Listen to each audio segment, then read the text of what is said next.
What's going on, you guys? Welcome back to the SFS channel. My name is Gavin, and today I've got another nice set of information here on today's video for you guys. Before I get into today's episode, if you guys are here for fantasy football information, make sure you go down and subscribe to the channel and click that bell so you guys never miss an episode. I've got daily fantasy football content coming out for you guys and lots of useful information for your lineups and stuff that's going to put you over the hump and win your leagues for you guys. So stick around for that if you guys are interested. I'd really appreciate it. It'd mean a lot to me. It's free and obviously only takes a couple of seconds. So if you guys would do that, it would mean a lot to me. So without further ado, let's hit the intro.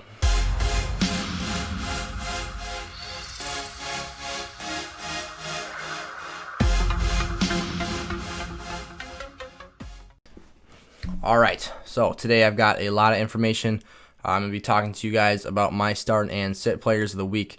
Guys I think that you should be playing, obviously, in your lineups who are must-starts, and guys who I am a little bit lower on this week and would avoid starting if at all possible for your teams. Also going to be diving into injury analysis and updates on players. We obviously got hammered last week. It was a very rough week for fantasy football, and a lot of guys went down with significant injuries and are going to miss time. So I'll be here telling you guys how to handle those and what to do about them, the guys that you should be playing as backups in their roles, and how to handle the situation that we are currently faced with in week 3. So relax, get comfortable, and let's get started. I'm going to start today's video out with the injury side of things. So if you guys are looking for the start 'em and sit 'em, I would skip around this video a little bit until you hear me get into that stuff, because I might be spending a little bit of time on injuries since the list is so long and extensive this week. So we'll get into that here to start with. Top of the list, obviously, Saquon Barkley is out for the season. You guys are probably picking Barkley second or third overall in your fantasy drafts, and it was a huge blow to any team that is now without him this year. Really unfortunate. Saquon is done for the year, and you guys will not be able to reap the benefits of him. However, there are other options on the waivers this week.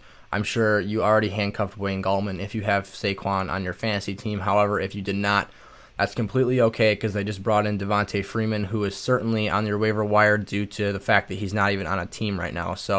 Or he wasn't on a team up until this point, because the Giants brought him in last night. Here's how I see this backfield playing out. I see Devonta Freeman being a RB2-ish type role if he can stay healthy and on the field, and I see Wayne Gallman being more towards a flex play. Freeman will probably get the lion's share of the touches and will probably receive about 2/3 of the work on that backfield.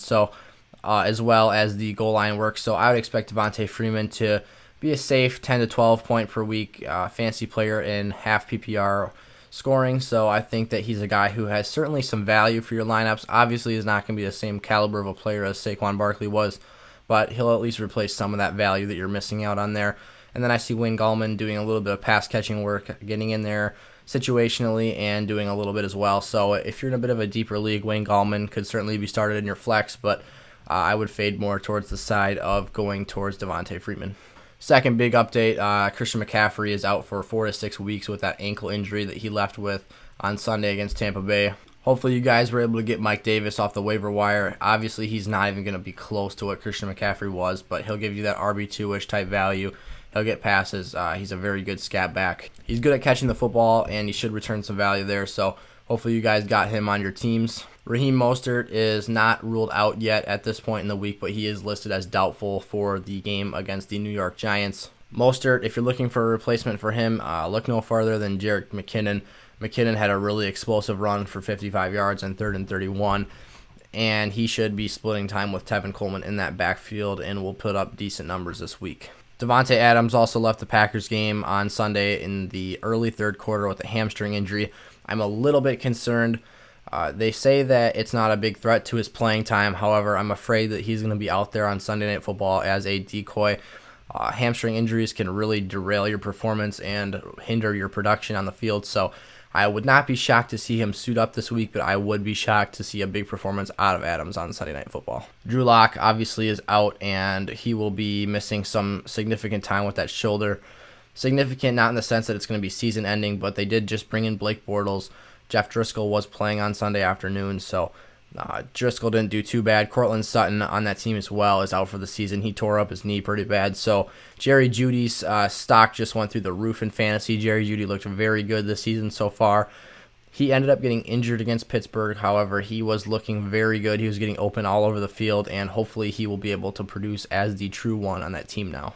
Also, with the injury to Cortland Sutton, KJ Hamler's value is rising as well. So if you can get KJ Hamler off the waiver wire, that would be a solid move as well. Another guy who was dealing with injuries this past week was Jamison Crowder, who missed the game with a hamstring injury against the 49ers. And Jamison Crowder is really the last man standing for the Jets receiver core.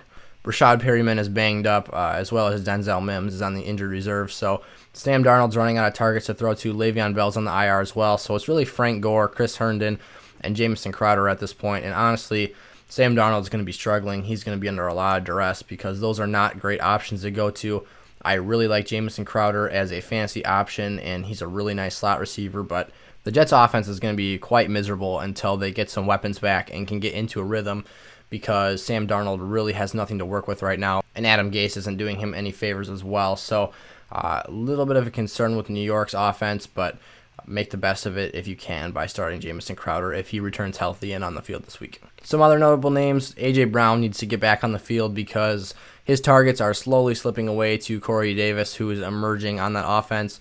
Obviously, the Titans are a run-first team, so every reception, every target counts, and A.J. Brown is losing some of those to Corey Davis and Jonnu Smith, who are both coming out of their shells this season and really are having breakout years. I know it's early, but they're looking really good, and hopefully A.J. Brown remains the number one on that team, and Corey Davis can maintain some fantasy value, but for where you picked A.J. Brown at, you're really keeping your fingers crossed that he is able to lock up that number one role. Couple last notes on players who are missing time. Paris Campbell went to the injured reserve this week, so Michael Pittman's stock is on the rise, and he should be added in waiver wire claims this week. Pittman is a very good player. He was picked in the second round by Indianapolis, and I think that he might be a primary beneficiary from the Paris Campbell injury. And T.Y. Hilton hasn't been all too flattering this season, so you could really see Pittman stepping into that number one role on the team. Last few players here on the injury list for me: Devontae Parker, Jimmy Garoppolo, and Julio Jones are all dealing with lower body injuries, leg-related. Jimmy Garoppolo has that ankle that he left the game against the Jets with, but he is considered day-to-day and actually might play this week. Julio Jones has been gritting and grinding through some leg injuries as well. I believe his is a hamstring, so Julio is a gamer. He'll probably be out there this Sunday, but just know that if he is a game-time decision, I would be a little bit worried about him due to the fact that Calvin Ridley and Russell Gage have been so productive this year. And then Devontae Parker also had a hamstring. Those are really easy to re-aggravate, so hopefully Devontae Parker can heal up this week and not re-aggravate it at practice, and then you can feel comfortable playing him in your lineups. All right, into stardom, situm. My stardom list is actually quite a bit longer than usual this week, and my situm list is quite a bit smaller than normal. So great things for fantasy football players, if I do say so myself. My first stardom of the week is actually a player who I usually hate starting and don't have any shares of in fantasy this year because of how much I disliked him, and that's Sony Michel against the Las Vegas Raiders. Michel is benefiting a little bit more from the Damian Harris injury, who I actually thought was going to take over the starting spot in that backfield this year. But no Damian Harris means more touches for Michel, and they should be able to run all over the Vegas defense that got absolutely torn up by Alvin Kamara this past week. So I would say Michel is a flex to RB2 this week. My next start of the week is Darius Slayton against the San Francisco 49ers, and I think that prior to all the injuries that the San Francisco 49ers suffered, Slayton would have been a sit for me this week. But no Richard Sherman, no Nick Bosa, no Solomon Thomas. The 49ers are hurting bad on defense, and I think that the beneficiaries are going to be the deep threats. Daniel Jones is still going to be scrambling all over the place because his line is still not up to par, but Slayton has a chance to break a couple and have a really huge fantasy outing. Next up, we've got Jared Cook at my Green Bay Packers, or rather the Packers at Jared Cook. Jared Cook is simply a very good tight end. He's a very productive fantasy football player. And the Packers are really, really poor against guarding the tight end position. So I think that Jared Cook is in for a big day. I would not be shocked at all to see him get in the end zone one or two times. Obviously, he always has the potential to get three and have a massive outing, but hopefully that doesn't happen because I don't want my Packers to get blown out by their former tight end who they let walk in free agency. Next up on my list is CeeDee Lamb at Seattle. I think that CeeDee Lamb is really emerging as a clear-cut go-to target for Dak Prescott on that Cowboys offense. Obviously, Amari Cooper, you guys are picking him, if you did, probably in the mid to high third round. I think that Amari Cooper is still quite a viable fantasy option, but he's clearly not posting the ceiling that you guys were hoping for when you picked him. I was trying to stay off Amari Cooper this year. He's still being very productive from a stance of yardage produced, but his catch volume is certainly down a little bit. We did see a 10 reception game in week 1. However, he only got about 80 yards out of it and no scores. So just a little bit more that you're hoping to see out of Cooper. In standard formats, he's certainly disappointing a lot because he's not getting into the end zone and his yardage is down because of the increase in targets all over the field. And usually the number 1 corner will be flowing to Amari Cooper's side. So CeeDee Lamb is just the guy I like better in this matchup. I think that the coverage will be shifted to Amari Cooper's side, and that'll just allow for Lamb to get open more. Michael Gallup is obviously really talented as well, but I'm more high on CeeDee Lamb because of his role in the slot. And I think Michael Gallup is more of a one-play, big, deep down the field target who will go up and make a catch for you, whereas CeeDee Lamb has more of a safe floor because he gets those slot receptions. On Thursday Night Football, I've got Laviska Shenault for the Jacksonville Jaguars, who is lining up all over the field. He's being used as an offensive weapon. He's getting a nice amount of carries. He's being productive with those, as well as getting targets from Gardner Minshew, who's really doing a great job of spreading the ball around all over the field. He's another guy that's on my start list this week against a Miami Dolphins secondary that is missing Byron Jones this week. So I could see Laviska Shenault or DJ Chark having huge games this week. But particularly, I think that Shenault is in for the bigger day because I would see Xavier Howard following DJ Chark around on the field. And then I touched on him a little bit earlier, and that is Corey Davis for the Tennessee Titans. I am starting him every chance I have against Minnesota this week. If A.J. Brown plays this week, start him as well, even though he's coming off an injury and has had a 1 week lackluster performance. The Vikings secondary is atrocious. They can't stop anybody. Everyone can run right past them. And those 2 talented wide receivers, if they can get the run game going and can hit play action balls, they are going to be an absolute nightmare to cover for the Minnesota Vikings. So I do not want anything to do with the Vikings defense in fantasy this year anymore. And I want everything to do with whoever they're playing because their matchup is super favorable. I'm also starting Tyler Lockett and DK Metcalf regardless. If you have them on the same team, if you only have one, start them both this week. Obviously, DK Metcalf is playing phenomenal on those deep balls, and Tyler Lockett has that special connection with Wilson. The Dallas Cowboys are going to be playing without Chidobe Awuzie, so it'll probably be a shootout considering how much points Dak Prescott will hang on the Seattle defense and how fast Russell Wilson will turn around and answer. So expect a high score out of the Dak Prescott-Russell Wilson matchup, and I would start any guys you have in that matchup. And then my final start of the week is the Washington football team defense against the Cleveland Browns. Baker Mayfield is very turnover prone. The Washington football team has a great pass rush, and the weakness of the Browns offense is that offensive line. So I would start them as a stream play if you need to do so this week, and I would have zero issues doing that. And in my sit list here, we've got Frank Gore of the New York Jets playing the Indianapolis Colts. Frank Gore had 21 carries last week and only averaged 3 yards per carry, and the Jets' offense just isn't good, so he's not going to be getting those scoring opportunities. Colts' run stop has also been relatively strong this year, so just not high on Gore and his matchup this week, or really any week in particular. He's a flex play at best for me. And then on the other side of things, I'm sitting T.Y. Hilton. I've had him on my start list 2 weeks in a row, and he's done next to nothing for me in fantasy football. I don't own any shares of him, but I was just expecting big afternoons. And T.Y. Hilton really hasn't produced, so I'm off him at this point. I wasn't really high on him in drafts. I wasn't picking him where his ADP was, so I'm just done with him altogether in my start list as well. Stephon Diggs for the Buffalo Bills. I also see having a tough outing against Jalen Ramsey in the Rams defense that has been very good this season. I think that Diggs will see a slight dip in production this week and will have a not so favorable matchup this week. And then ESPN's playing a little bit of a trick on you. They're saying the Pats defense is a great matchup for wideouts matched up against them, as they're the 27th ranked passing defense right now. But that is just clownish behavior from ESPN. I know that's what the numbers say, but they were playing Russell Wilson last week. Wilson's got Metcalf, Lockett, Chris Carson, Greg Olsen. They've got weapons everywhere, all over that field. Russell Wilson was looking like a magician and just throwing wherever he pleased. So that's why the Pats struggled, but they still have J.C. Jackson. They still have a McCourty back there. They still have Stephon Gilmore, the reigning Defensive Player of the Year. Do not start your Oakland Raiders pass catchers other than Darren Waller this week. They're tricking you. Henry Ruggs will not have a great afternoon. A rookie wide receiver playing Stephon Gilmore is going to get clamped up.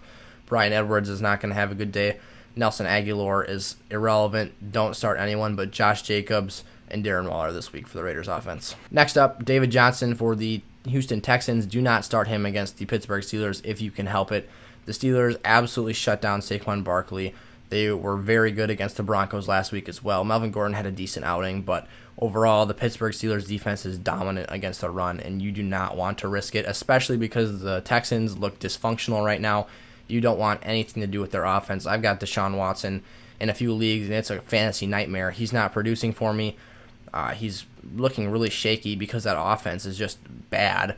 Bill O'Brien has run that team into the ground, and I don't want Texans on my team this year. And then this goes in with my start the Washington football team defense. You're going to sit Baker Mayfield this week. He's going to turn the football over. They're going to struggle against that pass rush, and it's going to be ugly for the Browns this week. And then, I hate to say this, but I said start Aaron Rodgers against New Orleans. I don't actually think I mentioned him earlier. Start Aaron Rodgers versus the Saints. He's been white hot to start the season. I don't see him slowing down this week. They need a big win here against New Orleans. It would be really good for the team to get that. Until Aaron Rodgers shows signs of slowing down, don't bench him. And bench Deshaun Watson. I mean, the Texans haven't shown you any reason why you should start him other than the fact that he has pure raw talent. They're not helping Deshaun Watson with their schemes. Their play calls are miserable, and their execution isn't good either. So, Deshaun Watson, I know he was a high pick. I know it hurts, but this week, you got to suck it up, and you got to bench Deshaun Watson against the Pittsburgh Steelers. And then finally, to wrap up this video, please do not start the Ravens or the Chiefs defenses this week. They're playing each other, and these are two explosive offenses, two high-powered teams, and they're going to run straight into each other and hang points on each other's heads. I could see Baltimore taking this game by a couple of scores because I think their secondary and front is quite a bit better than the Chiefs. However, Patrick Mahomes is a magician, and he'll find a way to stay in that game, I think. So, regardless, you're not going to want to play either of these defenses. It's going to be rough for you if you do, and you might actually turn over some negative points in your fantasy lineup, which you never want to do. So, sit them both. Start those players I mentioned earlier, and sit the ones I just finished up here with. Note the injuries that I talked about today, and you guys will be well on your way to a Week 3 victory. Tomorrow, I will come out with my pick'em for Week 3. I believe I only was wrong on 3 games last week, so I went 13-3. I believe I have to double check that, but I will let you guys know in the next video. Stay tuned for that. Make sure you subscribe and turn that bell on, and I'll see you guys next time. Peace out.